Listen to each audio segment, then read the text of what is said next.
Thanks, Martin. I really appreciate that. It's really amazing and an honor to be speaking here today. This is a really an unbelievable event. So I'm excited. So I'm going to jump right into it. Again, my name's Jeff Williams. And look, it sounds goofy, but I love software. Read David Gerlenter's Truth, Beauty, and the Virtual Machine for why. So I started programming in 1983. I started breaking copy protection for fun in 1984 and reverse engineered a binary operating system in 1985. I've been writing code ever since, including yesterday. I spent my entire career trying to make sure that the software we create doesn't end up killing us. And I don't mean Terminator style. What I mean is, as software gets increasingly complex, connected, and critical, those are the 3 C's of the apocalypse, when those things increase, vulnerability goes through the roof. And it's almost impossible to see that this won't end badly unless we start doing something different. I don't know why, as a species, we seem unable to do anything about things that are certain to be problems in the future. They're not critical immediately. I mean, look, breaches are bad now, but they will get really bad and people will die. And we can see it coming, but we're not doing anything about it.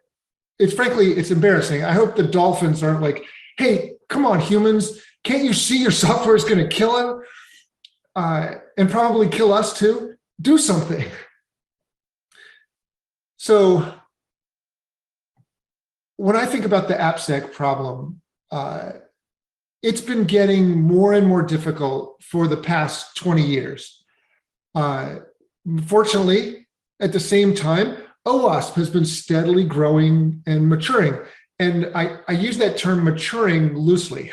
So I'm sorry, unfortunately, I don't have time for the full story today of how OWASP almost disappeared forever. We almost died when early on our 2 beautiful Spark Station servers were suddenly confiscated by the data center that we had been squatting in. We were in someone else's cage. And OWASP went offline. I tracked it down. I argued with their lawyers, but we couldn't get our servers back. It took us, OWASP went completely offline for several weeks while we found someone to donate new servers. And then there weren't backups. We had to create OWASP from the ground up. We totally started over. I also can't tell you the full story of how I almost got arrested by the Minister of IT in Portugal after we held a very helpful hackathon, which the press reported as hackers target Portuguese companies. And I'd love to tell you the full story of how a former OWASP board member once attempted to drive a stolen golf cart into a swimming pool, dumping another OWASPer into the pool and kicking off an all-night game of cat and mouse with the cops. And I really can't tell you how unbelievably proud I am that OWASP has championed diversity, equity, and inclusion in security with programs like Women in AppSec, the Diversity and Inclusion Committee, and so on. So look, despite some shenanigans, OWASP plays a really important role in the software ecosystem. I truly believe after 20 years of hard work by brilliant people at OWASP, we've already benefited almost everyone's life. OWASP, we've influenced standards, we've improved programming languages and frameworks, we've informed millions of developers worldwide about security. We've improved tools, built some ourselves and improved others. And we've fostered security culture. And for the most part, we've had a lot of fun doing it. But we're not there yet. In those 20 years, software has rocketed ahead at ludicrous speed. Most software innovations are today, they're launched well in advance of anyone thinking hard about security, like, look at serverless or any of the new developments in software. Most apps and APIs today are still extremely vulnerable. Attackers are continuing to innovate. Look, you could argue that even if OWASP was just keeping pace or keeping close with software, that would be a huge victory. And maybe, but look, I'm not celebrating yet. It's mission not accomplished. We got to be patient. It took decades for automobiles to become safer. And it wasn't really one thing that did it. It was a combination of outspoken leaders, exploding gas tanks, regulation, court cases, crash testing, innovative companies that decided that safety was a differentiator. If you look at the history of auto safety, from the time that Ralph Nader published Unsafe at Any Speed about how unsafe a car called the Corvair was, it took 20 years after that for the first seatbelt law to be put in place in New York City. It took 30 years for mandatory crash testing to start. And it took 40 years for the first mandatory vehicle safety label to be created. That's crazy. That's a long time, but here we are at 20 years and we're still in the, kind of the getting started stage of application security. So that's kind of the big picture. That's the journey that we're all on together. And speaking of the automobile market, we realized pretty early on that the software market is broken. If you haven't learned about the market for lemons, you should read up. The theory is pretty simple. In the used car market, you won't know if you're buying a lemon, that's a car with unknown flaws, because you don't have the right information, right? You just buy the car and you don't understand if there's any problems in it. That's called a lemon. So you're not going to pay full price if there's a chance that car might be a lemon. You'll discount that price, right? And that means, and this is the key here, that means that sellers with good cars can't get full value for their vehicle in the used car market, so they won't sell. And ultimately, that means that the whole used car market is full of lemons. So a guy named George Akerlof won the Nobel Prize for identifying that asymmetric information between buyers and sellers causes this market failure. Now, if you're following along, hopefully that sounds like the software market to you. Can consumers really tell the difference between a basically secure online app and one with massive holes? No, it's actually really difficult. Many of us make our living testing applications to see if they contain some kind of vulnerabilities hidden deep inside there. So there's really no incentive for producers today, in the big picture, there's not much incentive for producers to do better security because consumers can't tell the difference and they're not going to pay more for secure products. So, where's the incentive? And naturally, it follows that the software market is full of lemons. And that's what we see in the marketplace is software that's pretty riddled with security. There's actually a good paper out there that considers whether security is a market for limes, where buyers have more information, like the insurance market, or whether it's a market for silver bullets, where both parties are in the dark about security. And there's a good argument that security is there. But in any case, it's a problem with information.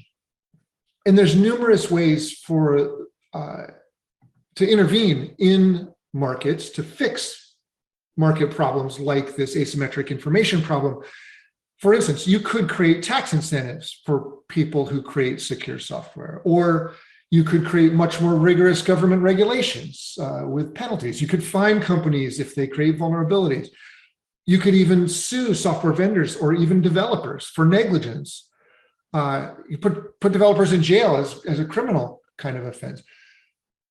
But I'm not a favor of any of those. I think the least intrusive way to intervene in the software market and fix this information asymmetry problem is to require visibility. Visibility levels the playing field. When consumers have all the details about security, they can make an informed choice. They can choose the software that matches their risk tolerance. So producers also become incentivized to improve their products, to win customers and avoid embarrassment in the market. So now market forces can work to help us find the ideal level of security, which is not perfect security, by the way. We want to match what consumers want and what producers can produce. This same approach works at multiple different scales. You can think about the whole market, or you can think of the microcosm of your own company, producing software. When you make security visible, good decisions will follow. And I say all that because I want to get back to OWASP. So quick quiz here. Does anybody know what the mission of OWASP is today? If you're on the Slack, go ahead and type it in the chat. If you don't know what the OWASP mission is, I'd love it if you would share what you think it should be. I'd like to try to pull some answers together and see what we can get. The answer actually today is that it seems to have been deleted. It's not on the website, at least anywhere I could find. So OWASP, it seems to me, is a bit of a rudderless ship at the moment. And really, organizations should have a mission. A mission, to me, is a statement of how you're going to help achieve a vision. And when I say vision, I mean a picture of the world the way you want it to be. And actually, I think we're clear on the vision. We're here because we want security to be worthy of the trust that we're all already putting into it. Today, software controls your finances, your healthcare, your elections, your power grid, your car, airplanes, factories, government, weapons, your social life, and a whole bunch more. I guarantee you have literally trusted your life to software today, probably many times. But I seriously doubt that any of that software has earned your trust. But I can imagine a future world where I have good reason to trust the software that I rely on. That's the vision. That's the world I want to be part of. But we got to step up our game. If, today you have absolutely no reason to trust software, but you do. And even if you're inside a company, your assurance case is really weak. If you pick a random application in your company and ask, is this thing really secure? You'll probably see a random set of tests with unknown coverage and unknown accuracy, sometimes performed by some tool. You might get a secure coding standard with thousands of requirements that nobody ever reads or tests. You'll get a threat model built on some, if you're lucky, you'll get a threat model, and it probably is built on top of diagrams, Visio diagrams from 3 years ago. You might get a pen test by a random consultant with 2 years of experience. I'm just not 100% convinced. Are you? Does anything we do really matter if we don't end up with some evidence that we're defending things right? I'll just throw that out there. I want you to think about that. So look, that's, so let's talk about the mission to get there, right? So here's the original mission that we set many years ago at OWASP. It says, our mission is to make application security visible so that people and organizations can make informed decisions about true security risks. I call this security in sunshine. It's a mission to fix the information asymmetry in the software market so that the market itself, market forces, will encourage security. And we've got to be realistic here. There is nothing we can do to make a meaningful dent in software security if we're swimming upstream against market forces. I'm sorry, it just will never work. We'll be here in another 20 years saying the same stuff. As Ice-T said, don't hate the playa, hate the game. And I'm sorry to say that despite fantastic people doing great work, applications really aren't substantially more secure than they were 20 years ago. We just can't fight against the invisible hand in the market. So look, dozens of markets have been transformed by encouraging visibility.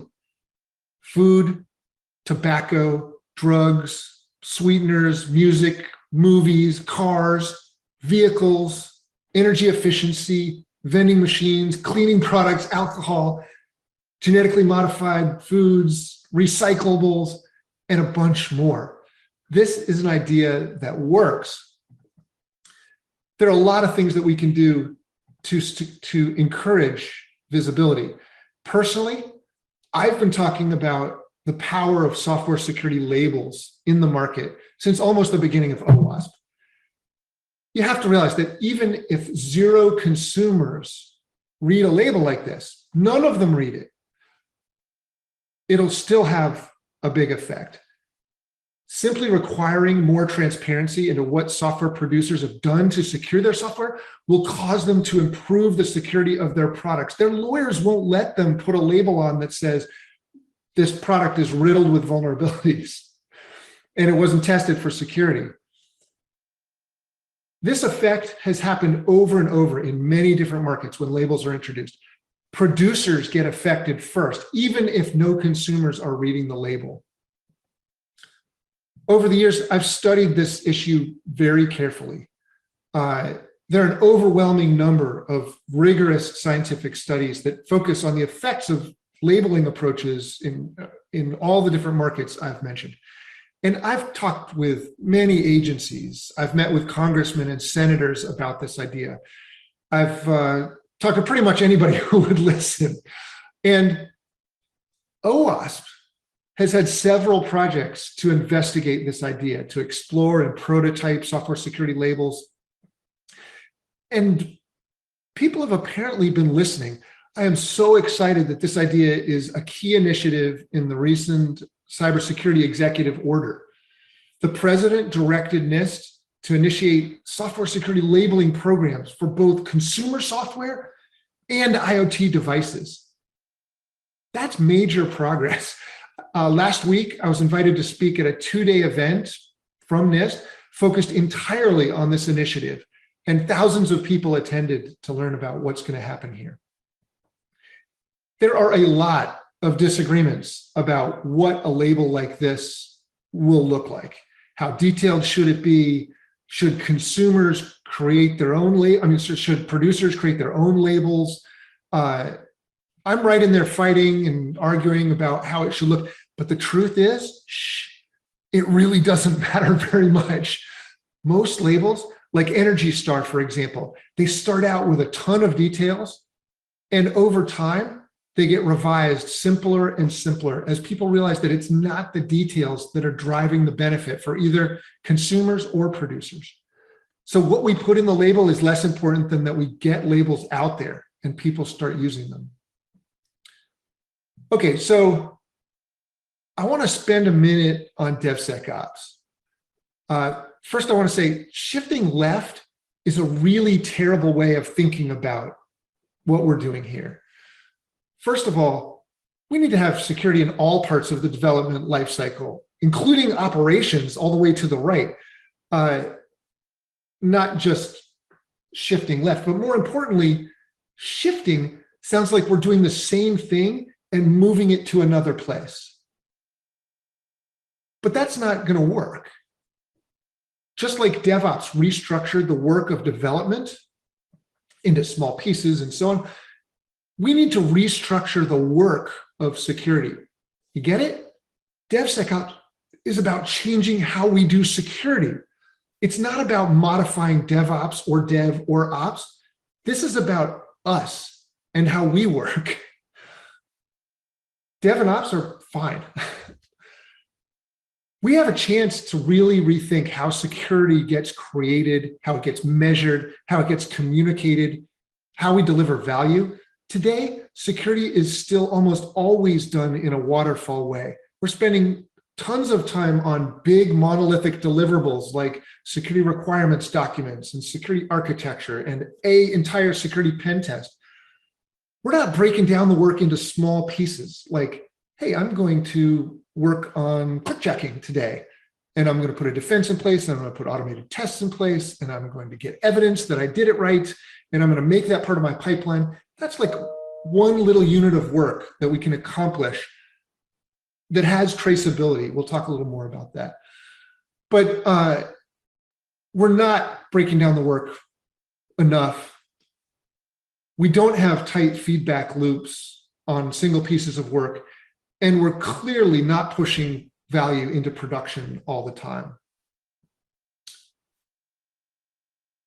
So look, we're not really delivering value. I think we have to change this. We've got to figure out better ways to deliver measurable value that's communicatable with other people. That's the key to being visible and valued. And ultimately, that's the whole problem that we're focused on, making security visible. So let's get back to OWASP. Why should you join OWASP? You're all here today. And so guess what? That makes you part of OWASP. Everyone is welcome. It's a very big tent. And while I'm talking, I would love it if you'd share what you get out of OWASP in the chat. Afterwards, I'll try and put it all together to inspire other folks. But personally, I joined OWASP when it was just a small mailing list with a few dozen people on it. Everyone was experimenting with new ideas. This is 2001, building tools, writing papers, trying new things. I had such a good time creating OWASP Top 10 and contributing WebGoat and dozens of other projects along the way. And I always got a lot more out of those projects than I ever expected. It's really an amazing feeling to contribute something that gets used by I don't know how many millions of people over 2 decades. It's like that rare win-win-win where contributing is good for you, it's good for your company, it's good for the world. So I really value all those contributions. And actually, don't tell anyone, but I am not a big fan of top 10 lists. God, I hope that's not what ends up on my tombstone someday. Anyway, maybe you're here because you're seeking fame and fortune as a hacker, or maybe you're trying to learn things that will help you in your career, or maybe, just maybe you're one of those people that just likes being on the steep part of the hill. And application security is at least a V13. So there's lots of opportunity. But whatever your reasons, I wanted to share a few reasons why OWASP is special. OWASP can try crazy things. It's so liberating to be able to build things without commercial pressure, without timelines or roadmaps, just for the love of the game. And there's really no limit to the size of your team. One of the most impressive projects I've ever seen was at OWASP when we created the first OWASP testing guide. Matteo Mucci led the project. He recruited a ton of volunteers to each write an article about a single testing technique. And in 1 month, we created a 300-page document that was really fantastic. People were clamoring to participate. So unlike normal organizations, the OWASP workforce is potentially unlimited. And OWASP can actually innovate. Remember, the traditional model, the traditional approach for AppSec, as it's codified in tools and standards and so-called maturity models, has been delivering code that's riddled with vulnerabilities for decades. It's deeply ironic to me that this kind of waterfall thinking and traditional AppSec approach is probably the biggest risk to AppSec. OWASP can make bold moves, crazy experiments, but like any community, we've got to be vigilant to protect the cowards and the haters from slowing down innovation. That's something OWASP can provide, a safe place to experiment.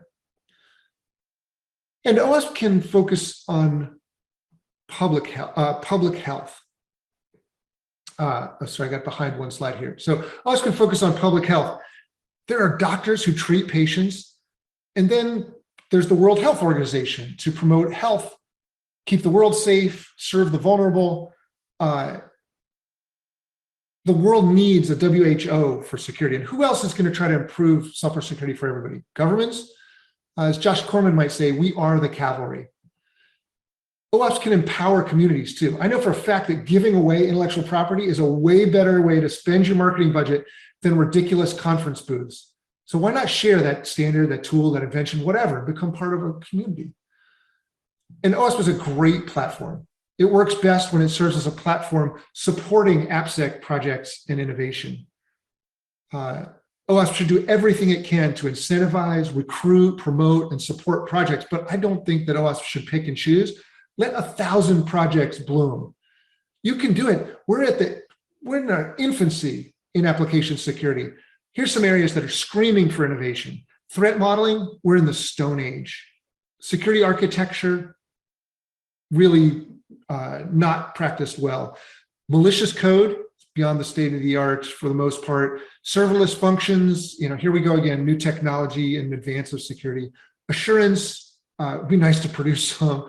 Working on a culture of security, we need a lot more guidance. And I think diversity, equity, and inclusion is also a great place to innovate. So how can we explore all these ideas in parallel? In 1992, Dave Clark captured the governing philosophy of IETF like this.